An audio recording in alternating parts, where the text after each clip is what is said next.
we go through a lot of facts and a lot of documentation on the show, but one thing I've been meaning to ask you is, so in China, which thank you for all the people watching us in China, people's grandparents and great-grandparents lived through the communist revolution when it went from a fairly free country to they're under the boot of this communist regime. What do the communists or the freedom-loving people in China think of Americans when they see us just giving away our freedoms? Well, like, it's got to just blow their minds that we have the freedoms they want and we just give it away. Great question. And I'll tell you who's the Chinese people's most favorite U.S. president. It's Abraham Lincoln.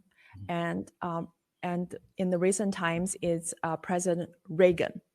Because President Reagan, the way he dealt with the Cold War, and he caused the disintegration of the communism in Eastern Bloc, and also that famous speech he gave saying, tear down that wall. Yeah. No, after Reagan, we haven't heard any U.S. president have ever said this to the CCP.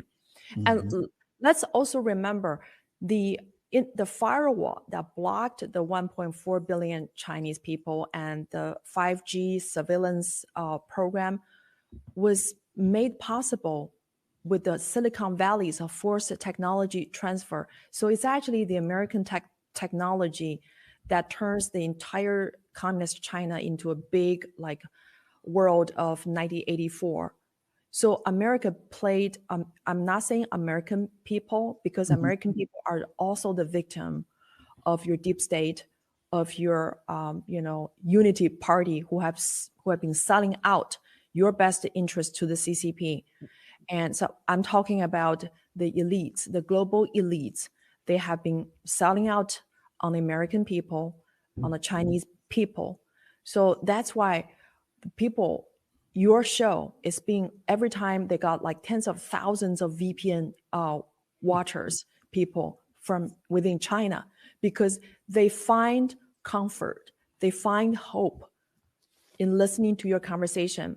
And we also have tens of thousands of volunteers that are translating your words, every word, into Chinese. Because, this is why I want to tell you that your audience is so much bigger than you can imagine.